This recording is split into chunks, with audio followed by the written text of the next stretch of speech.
Hello student, welcome to physics तक 9। तो आज के स्लाइड में स्टार्ट करते हैं dual nature of radiation and matter.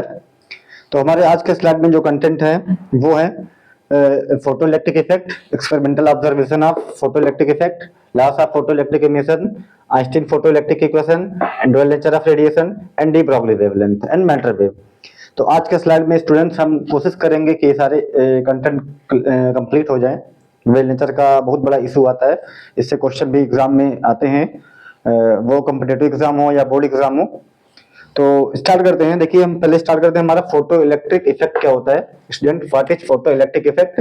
तो फोटो इलेक्ट्रिक इफेक्ट का मीन्स ये जब हम किसी रेडिएशन को या किसी लाइट को या किसी यूवी रे को, बट एक पर्टिकुलर फ्रीक्वेंसी के यूवी रे को या रेडिएशन को किसी मेटल के सरफेस पर इंसिडेंट करते हैं, तब उस मेटल के सरफेस से फ्री इलेक्ट्रॉनों का इमिशन होने लगता है। तो इसी फिनोमेना को हम कहते हैं फोटो इलेक्ट्रिक इफेक्ट कहते हैं। तो फोटो इलेक्ट्रिक इफेक्ट का मतलब ये होता है जब हम किसी मेटल के सरफेस पर कोई एक फिक्स फ्रीक्वेंसी का कोई रेडिएशन या फोटॉन इंसिडेंट करते हैं, तो इस मेटल की शीट से फ्री इलेक्ट्रॉनों का इमिशन होने लगता है। इसी फिनोमेना को हम फोटो इलेक्ट्रिक इफेक्ट कहते हैं। और हम इस फिनोमेना को देखते हैं एक एक्सपेरिमेंट से, जिसका नाम है experimental observation of photo electric emission by Hertz and Lenard. तो स्टूडेंट देखते हैं ये हमारा ये एक्सपेरिमेंट क्या बताता है। ये फोटो इलेक्ट्रिक इफेक्ट या फोटो इलेक्ट्रिक इमिशन का पूरा ऑब्जर्वेशन, पूरा प्रैक्टिकल या पूरा एक्सपेरिमेंटल, इसमें पूरा एक्सप्लेनेशन आपको मिल जाएगा। तो यहाँ पर हर्ट्ज और लेनार्ड ने एक्सपेरिमेंट किया था, और इस एक्सपेरिमेंट के अगर हम एक्सप्लेनेशन करना चाहें तो ये एक ग्लास की ट्यूब होती है, एक ग्लास की वैक्यूम ट्यूब है, एक वैक्यूम ट्यूब है। और इस ट्यूब में दोनों तरफ में दो मेटल की प्लेट लगी होती हैं। एक प्लेट को हम बोलेंगे कैथोड प्लेट एंड एक को बोलेंगे एनोड प्लेट। और यहाँ पर एक विंडो होती है, विंडो से जहां से हम लाइट को या रेडिएशन को इंसिडेंट कराते हैं, और एक फिक्स फ्रीक्वेंसी का रेडिएशन इंसिडेंट होता है। स्टूडेंट्स, यहाँ पर कैथोड प्लेट और एनोड प्लेट के बीच में हम कम्यूटेटर के द्वारा एक इलेक्ट्रिक पोटेंशियल डिफरेंस अप्लाई करते हैं, किसी एक्सटर्नल सोर्स के द्वारा, किसी बैटरी के द्वारा। यहाँ पर हम कैथोड को हम हमेशा नेगेटिव टर्मिनल पर रखते हैं, नेगेटिव पोटेंशियल पर, और एनोड को हम यहाँ रखेंगे पॉजिटिव पोटेंशियल पर। यहाँ ये हमारा आरएच होगा, रिहेस्टेट होगा। ये हमारा जो क्रॉस करके बनाया गया स्टैंड होता है, कम्यूटेटर होता है, जिनसे हम वोल्टेज की पोलैरिटी को आपस में चेंज कर सकते हैं। जैसे हम एनोड को पॉजिटिव भी लगाए हैं, हम एनोड को इनसे नेगेटिव भी टर्मिनल पे कर सकते हैं और कैथोड को पॉजिटिव। तो इस तरह से इनका पूरा ये सेटअप है। अब स्टूडेंट्स, इसमें फंक्शन क्या होता है? देखिए, ये हमारा कैथोड की एक मेटल शीट होती है, मेटलिक प्लेट होती है, जिसे हम कैथोड कहेंगे, और ये नेगेटिव पोटेंशियल पर कनेक्टेड है एक्सटर्नल बैटरी के द्वारा, सोर्स के द्वारा। और जब हम इस शीट पर कोई एक फिक्स फ्रीक्वेंसी का रेडिएशन इंसिडेंट कराते हैं या कोई लाइट वेव इंसिडेंट कराते हैं, तो होता क्या है, मेटल की शीट इनके फोटॉन को इंसिडेंट कर ऑब्जर्व कर लेती है। अब देखिए स्टूडेंट, यहाँ पर रेडिएशन का जो प्रोपगेशन होता है वो फोटॉन के फॉर्म में होता है, और फोटॉन की एनर्जी होती है एच न्यू। तो यहाँ से ये मेटल की जो शीट है, हमने बोला कैथोड प्लेट है, ये इस फोटॉन की टोटल एनर्जी को एब्जॉर्व कर लेता है, और एब्जॉर्व करने के बाद यहाँ से फ्री इलेक्ट्रॉनों का इमिशन होने लगता है। और यहाँ से फ्री इलेक्ट्रॉन जो इमिट करते हैं, इन इलेक्ट्रॉनों को हम फोटो इलेक्ट्रॉन कहते हैं। और आगे जो पॉजिटिव प्लेट होती है कैथोड एनोड की, ये एनोड इनको अट्रैक्ट करता है अपनी तरफ में, और सारे के सारे फोटो इलेक्ट्रॉन कैथोड से एनोड की तरफ मूव करने लगते हैं। इस तरह से जो हमारा आउट का सर्किट है, जो हमारा एक्सटर्नल सर्किट है, अगर ये कंप्लीट सर्किट होता है तो इस सर्किट में एक करंट फ्लो होती है, जिसे हम फोटो इलेक्ट्रिक करंट कहते हैं या फोटो करंट आईपी कहते हैं। बट ये फोटो करंट जो होती है ये बहुत माइन्यूटली होती है, ये माइक्रो एम्पियर में होती है। ये हमारा माइक्रो आमीटर है जो फोटो इलेक्ट्रिक करंट को डिटेक्ट कर रहा होता है। तो स्टूडेंट्स, इसी फिनोमिना को हम कहेंगे क्या? Photo electric effect. और जो इसमें करंट फ्लो हो रही है इसे कहेंगे फोटो करंट। तो यही इनका ऑब्जर्वेशन है, यही लेनार्ड और हर्ट्ज का एक्सपेरिमेंट है। अब देखते हैं इसमें जो photo electric current IP flow हो रही है किस क्वांटिटी में फ्लो हो रही है, मैक्सिमम है कि मिनिमम है, हम किस तरह से इनको वेरी कर सकते हैं। दैट मीन्स करंट जो यहाँ पर आईपी है, फोटो करंट है, ये बहुत माइन्यूट होता है, माइक्रो एम्पियर में होता है। क्वेश्चन ये, क्या हम फोटो करंट आईपी को इंक्रीज करा सकते हैं किसी मेथड से? इंक्रीज करा लेंगे तो हमारे लिए ये यूजफुल हो जाएगा, कई सारे हम डिवाइस बना सकते हैं। तो अब हम अगला हमारा टॉपिक रहेगा कि ये फोटो इलेक्ट्रिक करंट आईपी कौन कौन से फैक्टर पर डिपेंड करती है, हम आईपी को किस तरह से इनको इंक्रीज कर सकते हैं। तो इस एक्सपेरिमेंट में, इस ऑब्जर्वेशन में स्टूडेंट्स यहाँ पर 4 फैक्टर को निकल के आते हैं जो आईपी पर डिपेंड करते हैं। जैसे हमारा पहला फैक्टर होगा effect of potential difference across the plate. अब यहाँ पर प्लेट, जो मेटल प्लेट यहाँ पर कैथोड और एनोड यहाँ अप्लाइड किया गया है, लगाया गया है, इनके बीच में जो पोटेंशियल डिफरेंस अप्लाई किया गया है, इस पोटेंशियल डिफरेंस पर डिपेंड करता है आईपी की वैल्यू या फोटो करंट की वैल्यू। दूसरा पॉइंट, तीसरा पॉइंट और चौथा पॉइंट, इस तरह से कुल 4 फैक्टर होंगे जो आईपी को डायरेक्टली या इनडायरेक्टली उनको अफेक्ट करेंगे। तो इसमें हमारा पहला टॉपिक हो गया इसमें इफेक्ट ऑफ पोटेंशियल डिफरेंस। तो अगर हम प्लेट कैथोड और एनोड के बीच में पोटेंशियल इंसिडेंट जो आरोपित पोटेंशियल है, अगर हम उनको इंक्रीज करेंगे, बढ़ाएंगे, तो देखते हैं वोल्टेज फोटो करंट किस तरह से वेरी करेगा। तो अगर हम इनको ग्राफ से समझे तो इनका जो ग्राफ होगा समथिंग इस तरह से होगा। ये होगा ग्राफ इनका, इस तरह से होगा। ये स्टूडेंट्स, ये हमारा एक्स एक्सिस होगा और ये वाई होगा। एक्स एक्सिस यहाँ बताएगा अप्लाइड पोटेंशियल को, और ये वाई एक्सिस बताएगा आईपी को, फोटो करंट को। ये हो गया वाई एक्सिस। अब स्टूडेंट ये इनका ग्राफ है, ये इनका ग्राफ जो ड्रा किया गया है, ये ऐसे नहीं ड्रा कर दिया गया, बल्कि ये एक्सपेरिमेंटल ग्राफ होता है, एक्सपेरिमेंट करके पूरा ग्राफ ये बनता है इनका। तो इस ग्राफ से हम आईपी और वोल्टेज पोटेंशियल डिफरेंस के नेचर को समझ सकते हैं। देखिए, जब यहाँ पर पोटेंशियल डिफरेंस 0 होता है तब भी इसमें करंट की वैल्यू आईपी की कोई ना कोई वैल्यू होती है। दैट मीन्स अगर हम वोल्टेज को या पोटेंशियल को या बैटरी को रिमूव करा दें और सर्किट कंप्लीट रखें, तब भी इस सर्किट में आईपी की वैल्यू या फोटो करंट की वैल्यू मिलेगी। That means photo current flow होगा। अब इसके बाद स्टूडेंट्स, अगर हम वोल्टेज को पॉजिटिवली इंक्रीज करें, तो वोल्टेज को पॉजिटिवली इंक्रीज कराते हैं तो देखते हैं करंट आईपी की वैल्यू जो होती है इसके अकॉर्डिंग में आईपी की वैल्यू इंक्रीज हो रही है। वोल्टेज को पॉजिटिवली और आप बढ़ाइए, पोटेंशियल को पॉजिटिवली, तो देखते हैं करंट आईपी की वैल्यू और भी ज्यादा इंक्रीज होती है। हम वोल्टेज को और भी ज्यादा बढ़ाते हैं तो एक हमें वैल्यू मिल जाती है जिस पार्टिकुलर वोल्टेज के बाद में अब हमें फोटो करंट की कोई भी इंक्रीजमेंट नहीं मिलती है। तो स्टूडेंट एक ऐसी वैल्यू आएगी, फोटो करंट की एक ऐसी वैल्यू आएगी जिस पर हम वोल्टेज को कितना भी क्यों ना इंक्रीज कर लें, बट फोटो करंट की वैल्यू कांस्टेंट हो जाएगी। और फोटो करंट की वैल्यू जो कांस्टेंट हो जाएगी, इस फोटो करंट को हम बोलेंगे saturated photo current, saturated photo current बोलेंगे, या सैचुरेटेड फोटो इलेक्ट्रिक करंट भी बोलेंगे। तो स्टूडेंट्स, अब क्या होगा, अगर हम पॉजिटिवली वोल्टेज को और भी ज्यादा बढ़ाएं, कितना भी क्यों ना बढ़ा लें, बट फोटो करंट की वैल्यू जो होगी वो कांस्टेंट हो जाएगी, और उसी कांस्टेंट फोटो वैल्यू को हम बोलेंगे सैचुरेटेड फोटो करंट बोलेंगे। अब हम क्या करेंगे, वोल्टेज को निगेटिवली हम इंक्रीज करेंगे। जैसे अब हम एनोड प्लेट को ना, अब हम नेगेटिव वोल्टेज पर रखेंगे। एनोड प्लेट को कम्यूटेटर से द्वारा हम चेंज करा देंगे और इनको कर लेंगे नेगेटिव पोटेंशियल पर। जब एनोड नेगेटिव पोटेंशियल पर हो जाएगा, मान लीजिए ये वैल्यू नेगेटिव वाली है अप्लाइड पोटेंशियल, तो अगर ये एनोड नेगेटिव पर आ गया तो यहां से जो फोटो इलेक्ट्रॉन एमिट कर रहे हैं, हम जानते हैं इलेक्ट्रॉन नेगेटिव चार्ज होते हैं, तो ये इलेक्ट्रॉन जैसे ही नेगेटिव प्लेट की तरफ आएंगे तुरंत ये क्या करेगा, इनको रिपल करेगा। बट इस कंडीशन में भी मैक्सिमम काइनेटिक एनर्जी के फोटो इलेक्ट्रॉन प्लेट इस एनोड प्लेट तक पहुंच पाएंगे और बाकी सारे इलेक्ट्रॉन रिपल कर दिए जाएंगे। बट रिजल्ट ये आएगा कि एनोड प्लेट पर बहुत ही कम अमाउंट में फोटो इलेक्ट्रॉन पहुंच पाएंगे, जिससे फोटो करंट की वैल्यू भी बहुत कम हो जाती है। तो इस नेगेटिव वोल्टेज पर भी हमें आईपी की कुछ न कुछ वैल्यू मिलती है, करंट की वैल्यू, फोटो करंट की वैल्यू मिलेगी, और बट वो वैल्यू और भी कम हो जाएगी। अब हम अगर वोल्टेज को इस पे नेगेटिवली और बढ़ा दें, मतलब नेगेटिवली एनोड को और ज्यादा नेगेटिव पोटेंशियल पर कर दें, तो मान लीजिए -V0 है, तो अगर हम इस तरह से एक ऐसा पोटेंशियल मिलेगा हमको, नेगेटिव पोटेंशियल, जिस पर कैथोड से एमिट करने वाले photo electron, maximum kinetic energy के फोटो इलेक्ट्रॉन भी एनोड तक नहीं पहुंच पाएंगे, और अगर इलेक्ट्रॉन एनोड तक नहीं पहुंच पाएंगे तो सर्किट कंप्लीट नहीं होगा, और सर्किट कंप्लीट नहीं होगा तो इसमें आईपी की वैल्यू हो जाएगी 0, फोटो इलेक्ट्रिक करंट हो जाएगी 0। That particular negative potential at the anode is called stopping potential. तो अब हम इसी पोटेंशियल को बोलेंगे स्टॉपिंग पोटेंशियल। Stopping potential. अब इनको स्टॉपिंग पोटेंशियल क्यों बोला गया, इसको पूरा एक्सप्लेन कर दिया गया है, क्योंकि इस पार्टिकुलर नेगेटिव पोटेंशियल पर मैक्सिमम काइनेटिक एनर्जी के इलेक्ट्रॉन भी एनोड पर नहीं जा पाएंगे और आईपी हो जाएगी जीरो। तो इस तरह से स्टूडेंट इनका वेरिएशन हो गया, पहला कि effect of potential difference across the plate. तो नेक्स्ट इनका डिपेंडेंसी होगी effect of intensity of light, effect of intensity of light.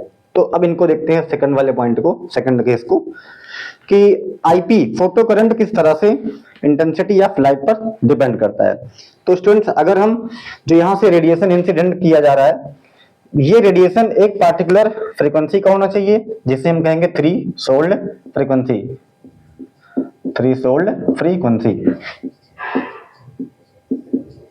तो स्टूडेंट्स जो हमने अप्लाइड किया, जो हमने यहाँ पर रेडिएशन इंसिडेंट किया गया है, उसकी frequency threshold frequency new not के इक्वल हो और हम इसका इंटेंसिटी को इंक्रीज कराएं।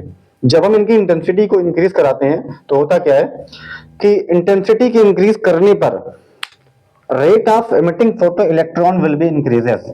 मतलब अगर हम इनकी इंटेंसिटी बढ़ाते हैं तो इस कैथोड प्लेट से फोटो इलेक्ट्रॉनों की इमिशन की रेट और ज्यादा बढ़ जाती है, मतलब पर सेकंड फोटो इलेक्ट्रॉनों का जो इमिशन होता है वो बढ़ जाता है।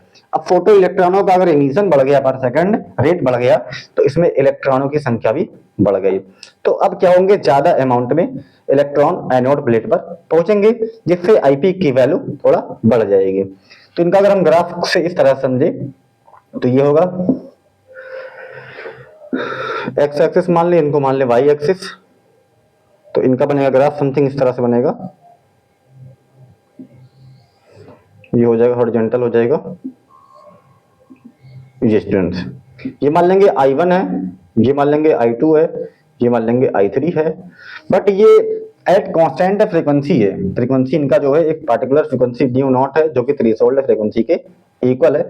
तो और ये हमारा जो एक्स एक्सिस से बताएगा पोटेंशियल डिफरेंस V को, ये होगा जीरो पोटेंशियल, ये होगा negative potential, stopping potential V not बोलेंगे इनको।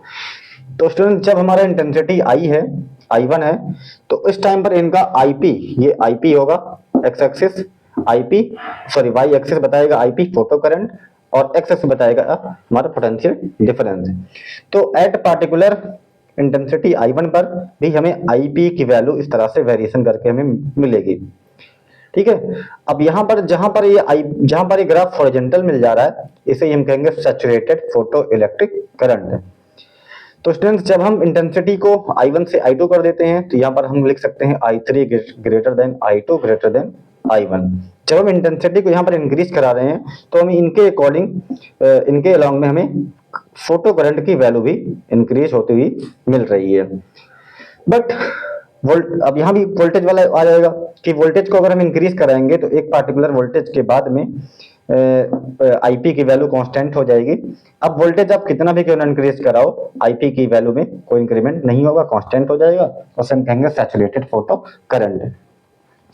तो स्टूडेंट यहां से एक रिलेशन आया कि अगर हम इनका इंटेंसिटी बढ़ाते हैं तो फोटो इलेक्ट्रॉन के रेट बढ़ जाती है, जिससे आईपी की वैल्यू बढ़ जाती है। तो ये इनका हो गया ग्राफ। अब स्टूडेंट हमारा तीसरा टॉपिक होगा effect of frequency. Effect of frequency, frequency का क्या इफेक्ट पड़ता है, तो सी वाला पॉइंट इनको देखते हैं, थोड़ा एनालिसिस करते हैं। तो अगर हम इंसिडेंट रेडिएशन की फ्रीक्वेंसी को इंक्रीज कराएं और वो frequency threshold frequency new not के बराबर हो या उनसे ज्यादा हो, अगर न्यू नॉट के बराबर होगा या उनसे ज्यादा होगा तभी फोटो इलेक्ट्रॉनों का इमिशन पॉसिबल होगा। अगर थ्रेशोल्ड से कम होगा तो फोटो इलेक्ट्रॉनों का इमिशन भी पॉसिबल नहीं होगा। तो स्टूडेंट्स इसमें ये केस आएगा, ये बताएगा एक्स एक्सिस वोल्टेज को और वाई एक्सिस बताएगा यहाँ पर करंट, फोटो करंट आईपी को। तो इनका ग्राफ कुछ इस तरह से मिलेगा स्टूडेंट, करंट सॉरी वोल्टेज और आईपी, और यहाँ पर इंटेंसिटी बोलेंगे एट कांस्टेंट इंटेंसिटी, आई क्या होगा कांस्टेंट, आई होगा कांस्टेंट। अब हमें यहाँ वोल्टेज और आईपी के बीच का ग्राफ ड्रा करना होता है। तो इनका ग्राफ कुछ इस तरह से मिलेगा, इस तरह से मिलेगा, ये होगा हमारा at frequency at frequency nu 1 है, ये ग्राफ हमारा होगा एट फ्रीक्वेंसी न्यू 2 होगा, जी वाला एट फ्रीक्वेंसी न्यू 2 होगा, ये ग्राफ जो हमने ड्रा किया है एट फ्रीक्वेंसी न्यू 3 होगा। और स्टूडेंट हम इसको पूरा फिर से ड्रा कर दे रहे हैं थोड़ा क्लियर। तो ये होगा पहला ग्राफ होगा एट फ्रीक्वेंसी न्यू 1, ये होगा एट फ्रीक्वेंसी न्यू 2 मान लीजिए, और इनको मान लेंगे एट फ्रीक्वेंसी न्यू 3, ये nu 1 nu 2 and nu 3। Y axis ये होगा एक्स एक्सिस, ये बताएगा वोल्टेज V को, और एक्स एक्सिस बताएगी करंट IP को, फोटो करंट IP।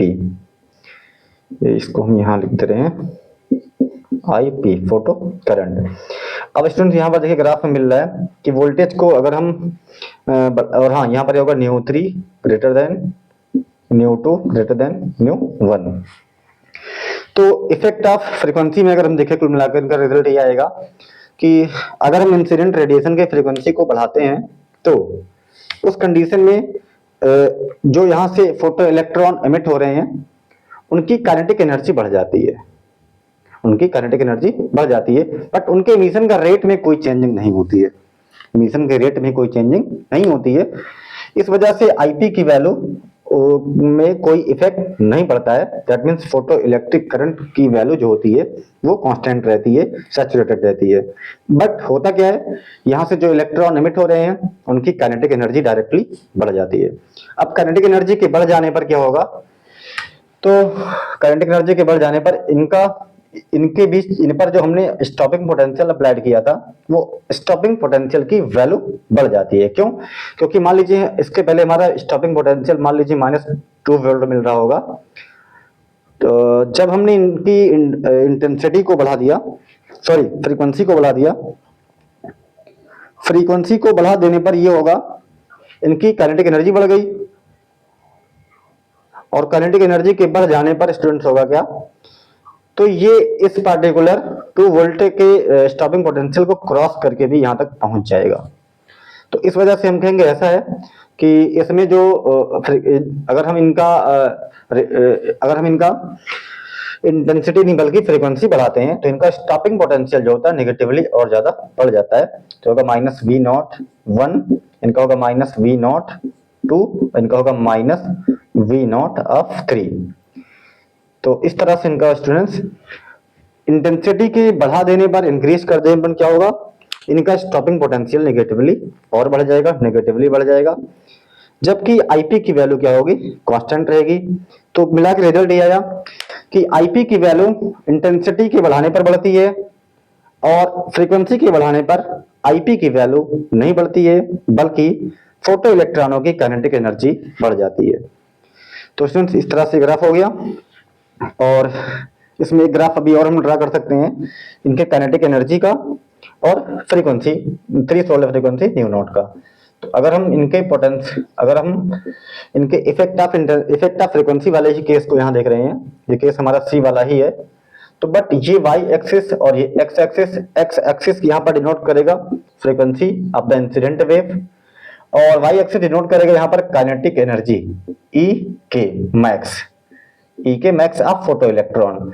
तो अगर हम इनका काइनेटिक एनर्जी और फ्रीक्वेंसी के बीच का ग्राफ ड्रा करेंगे तो ग्राफ कुछ इस तरह से मिलता है, एक स्ट्रेट लाइन मिलता है, और इसको हम डॉट लाइन से अगर मिलाएं तो ये Y एक्सिस को नेगेटिवली किसी पॉइंट पर इंटरसेक्ट करता है। और यहाँ पर जो स्टूडेंट्स E के मैक्स लिखा गया है, इन्हें कहेंगे मैक्सिमम काइनेटिक एनर्जी, जो कि बराबर होगा EV0 के बराबर होगा EV0 के। ये होगा हमारा 0 होगा, ओरिजिन पॉइंट होगा। तो और इस पार्टिकुलर पॉइंट पर जहां पर काइनेटिक एनर्जी 0 है, इनको बोलेंगे न्यू नॉट, यही होगा थ्रेशोल्ड फ्रीक्वेंसी।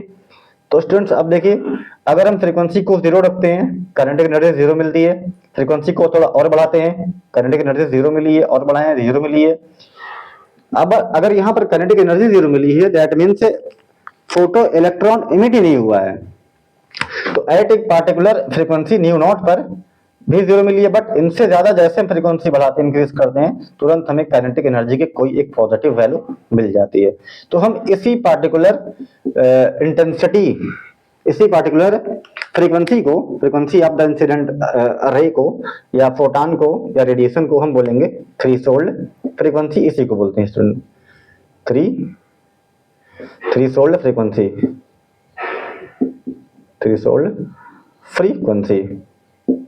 इनको बोलेंगे।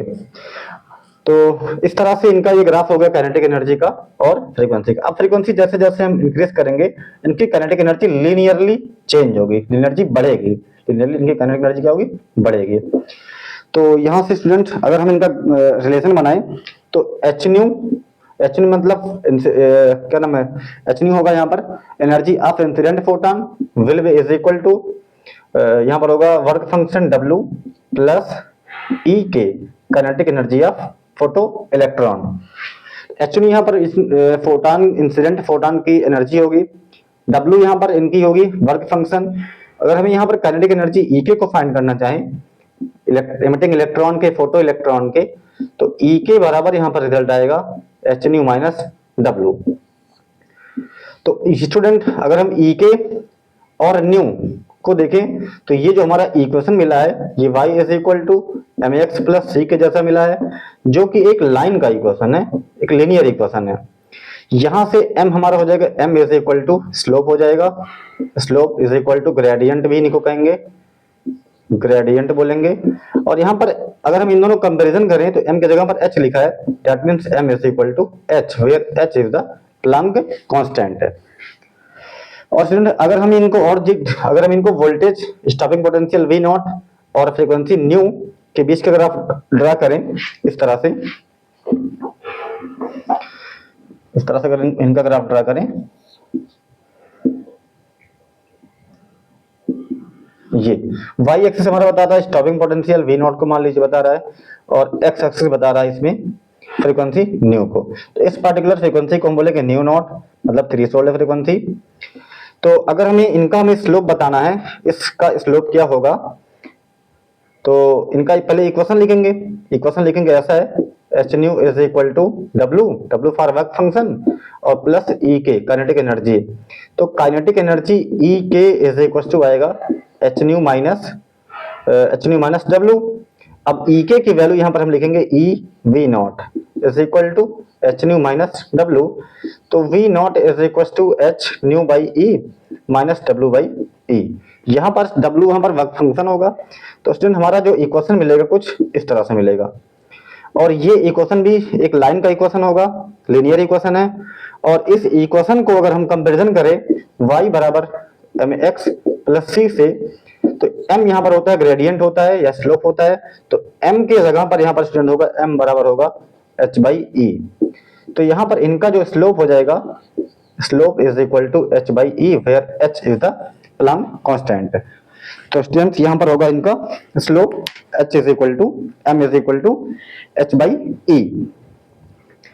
तो इनको हम लिख सकते हैं स्लोप को टाइम थीटा भी लिख सकते हैं, जैसे हमने लिखा m is equal to h by, तो इनको आप लिख सकते हैं कि इस कंडीशन में स्लोप बराबर tan थीटा बराबर m बराबर h बाई ई। तो ये स्टूडेंट्स ये क्वेश्चन जो है एमसीक्यू में पूछा जाता है या कॉम्पिटिटिव एग्जाम नीट जेईई में भी पूछा जाता है कि इस पार्टिकुलर ग्राफ का अगर हम स्टॉपिंग पोटेंशियल और फ्रीक्वेंसी न्यू का ग्राफ ड्रा करें तो इस ग्राफ में स्लोप क्या होगा, तो h बाई ई होगा। और अगर हम काइनेटिक एनर्जी ई के मैक्स और न्यू का ग्राफ ड्रा करें तो इस कंडीशन में जो हमारा स्लोप आएगा वो m इज इक्वल टू कितना आएगा, h आएगा, जिसको हम लिख सकते हैं tan थीटा भी लिख सकते हैं, और इसी को हम ग्रेडियंट भी कहेंगे। तो स्टूडेंट्स आज के स्लाइड में ये 3 टॉपिक कंप्लीट हुए। चौथा होगा हमारा effect of photo sensitive material. तो फोटो सेंसिटिव मटेरियल पर भी यहाँ पर आईपी की वैल्यू डिपेंड करेगी जैसा हमारा। तो स्टूडेंट्स फोटो करंट की वैल्यू डिपेंड करती है या अफेक्ट करती है इसको फोटो सेंसिटिव मटेरियल भी। तो अगर मटेरियल हमारा डिफरेंट है तो उनका क्या होगा, डिफरेंट मटेरियल का वर्क फंक्शन भी डिफरेंट होगा। तो अगर हम इनका ग्राफ ड्रा करें, इनका ग्राफ डिफरेंट मटेरियल का, तो इनका ग्राफ कुछ इस तरह से मिलेगा, ये हमारा काइनेटिक एनर्जी ई के मैक्स होगा, ये हमारा फ्रीक्वेंसी न्यू नॉट होगा। और अब स्टूडेंट फ्रीक्वेंसी न्यू नॉट होगा तो इनकी जो थ्रेशोल्ड फ्रीक्वेंसी है न्यू 1 होगी, इनकी न्यू 2 होगी और इनकी न्यू 3 होगी। तो ये हमारा ओरिजिन पॉइंट ओ होगा। तो अब स्टूडेंट डिफरेंट डिफरेंट मटेरियल, मान लीजिए मटेरियल ए हो गया, मटेरियल मैटर बी हो गया, मैटर सी हो गया, तो हर एक मटेरियल की पार्टिकुलर अपनी थ्रेशोल्ड फ्रीक्वेंसी होगी, किसी का न्यू 1 होगा, किसी का न्यू 2 होगा, किसी का न्यू 3 होगा। तो अब सबकी अगर थ्रेशोल्ड फ्रीक्वेंसी डिफरेंट है तो सबका क्या होगा, वर्क फंक्शन भी अलग अलग होगा। अगर वर्क फंक्शन सबका अलग अलग होगा तो अगर हम इनकी काइनेटिक एनर्जी को निकालें तो E के मैक्स बराबर होगा, E के मैक्स बराबर होगा यहाँ एच न्यू माइनस डब्ल्यू होता है, एच न्यू माइनस डब्ल्यू। तो ये इनका रिलेशन होता है। E के मैक्स इज इक्वल टू, हाँ यही होगा, जैसे फोटॉन एच न्यू बराबर होगा डब्ल्यू प्लस ई के मैक्स होता है। तो अगर E के मैक्स निकालेंगे ये मिलेगा। और हर एक मटेरियल के लिए W की वैल्यू अलग अलग होती है। जैसे फॉर मेटल, फॉर हमने A के लिए लिखा है तो A के लिए E K is equal to H nu minus W one हो जाएगी। E K is equal to W minus H nu minus W one. तो अगर A के लिए लिखा जाए तो इनका जो वर्क फंक्शन होगा तो यहां से यहां तक होगा वर्क फंक्शन W1, इनका होगा वर्क फंक्शन, इतनी पूरी एनर्जी होगी जो कि नेगेटिव में होगी। और ये वर्क फंक्शन माइनस W1 बराबर कितना होगा, एच न्यू नॉट के बराबर होगा। सिमिलरली अगर हम फॉर बी के लिए देखें, यहाँ पर बी चलो हमने मेटल लिया है, बी के लिए ऐसे ई के बराबर हो जाएगा इनका H nu minus W two. इनका डब्ल्यू टू भी डिफरेंट है तो इनकी काइनेटिक एनर्जी भी डिफरेंट हो जाएगी। और सिमिलरली सी के लिए देखें, इनके लिए E K is equal to H nu minus W three, इनका भी डिफरेंट हो जाएगा काइनेटिक एनर्जी, बट इन सारे का स्लोप जो होता है वो सेम होता है। तो अब स्टूडेंट अगर हम मटेरियल को बदल देते हैं, मटेरियल को बदल देने पर क्या होगा, threshold frequency new direct change हो जाएगी और न्यू चेंज होगी तो इनका वर्क फंक्शन डिफरेंट हो जाएगा और वर्क फंक्शन डिफरेंट होगा तो इनकी काइनेटिक एनर्जी जो इलेक्ट्रॉन फोटो इलेक्ट्रॉन इमिट हो रहे हैं उनकी वैल्यू भी चेंज हो जाएगी। तो इस तरह से स्टूडेंट्स ये डिपेंड करेगा effect of sensitive photo metal, effect of photo sensitive metal पर भी डिपेंड करता है आईपी की वैल्यू। तो अब हम देखते हैं आइंस्टीन फोटो इलेक्ट्रिक इक्वेशन, उनको भी इसमें कंप्लीट कर लेते हैं इसी स्लाइड में। Einstein photo electric equation. तो स्टूडेंट आइंस्टीन ने भी फोटो इलेक्ट्रिक इफेक्ट में काम किया है, इन्होंने इसका इक्वेशन दिया, बहुत बड़ा इक्वेशन इनका है और मतलब बहुत बड़ा रोल है इनका। अब देखिए आइंस्टाइन ने यहाँ पर फोटो इलेक्ट्रिक इक्वेशन को डिराइव करने के लिए यहाँ पर दो लॉ का यूज किया है। एक तो प्लांक की क्वांटम थ्योरी का यूज किया है, प्लांक की क्वांटम थ्योरी का, और एक अपना खुद का आइंस्टीन का मास एनर्जी इक्वेशन का इन्होंने यूज कर लिया है। सॉरी हाँ, इन्होंने प्लांक की क्वांटम थ्योरी का यूज किया, अपने मास एनर्जी को नहीं, वो डुअल नेचर में पढ़ाएंगे किया होगा। तो आइंस्टीन की फोटो इलेक्ट्रिक इक्वेशन को अगर हम देखते हैं तो इन्होंने ये कहा, ऐसा है अगर किसी मेटल पर, अगर किसी फोटो सेंसिटिव मेटल पर, ये क्या है, फोटो सेंसिटिव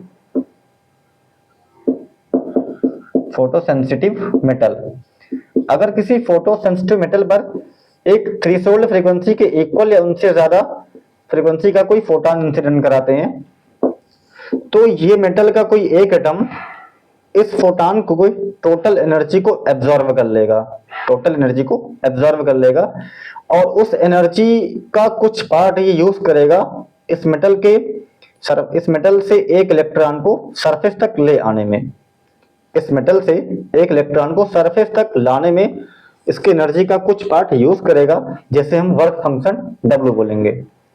और जो rest of the part of the energy होगा वो एनर्जी इस इलेक्ट्रॉन को काइनेटिक एनर्जी प्रोवाइड करा देगा, E के प्रोवाइड करा देगा। दैट मीन्स यहाँ पर हो गया एच न्यू मीन्स हो गया एनर्जी ऑफ इंसिडेंट फोटॉन का कुछ भाग यूज होता है वर्क फंक्शन के रूप में, वर्क फंक्शन के फॉर्म में, और जो रेस्ट पार्ट बचता है वो यूज होता है काइनेटिक एनर्जी के फॉर्म में। तो यही इनका होता है आइंस्टाइन का फोटो इलेक्ट्रिक इक्वेशन भी बन जाता है। तो यहाँ से एच न्यू बराबर होगा W, यहाँ पर इनका वर्क फंक्शन है, वर्क फंक्शन को लिखेंगे H nu not plus E के यहाँ पर मैक्सिमम काइनेटिक एनर्जी होगी तो इनको लिख सकते हैं हाफ mv स्क्वायर। तो यहाँ से हम इनको लिख सकते हैं ऐसा है half mv square is equal to H nu minus H nu naught. तो स्टूडेंट्स यही आइंस्टाइन का फोटो इलेक्ट्रिक इक्वेशन होता है। और यहाँ पर प्लांक की क्वांटम थ्योरी के उन्होंने ऐसे यूज किया, अगर उनको देखा है तो प्लांक की क्वांटम थ्योरी के अकॉर्डिंग रेडिएशन जो होता है, रेडिएशन का जो प्रोपागेशन होता है वो क्वांटा या फोटॉन के फॉर्म में होता है, क्वांटा या फोटॉन के फॉर्म में होता है, और इसे हम एनर्जी का बंडल कहते हैं, एनर्जी का बंडल या बंडल ऑफ एनर्जी को कहेंगे, बंडल ऑफ एनर्जी बोलेंगे। तो स्टूडेंट अब रेडिएशन का जो प्रोपागेशन होता है वो कॉन्टिन्यूअस नहीं होता है, बल्कि वो क्या होता है, वो कॉन्टिन्यूअस नहीं होता है, वो होता है इस तरह से बंडल ऑफ फोटॉन के फॉर्म में, बंडल ऑफ एनर्जी के फॉर्म में होता है या फोटॉन के फॉर्म में होता है।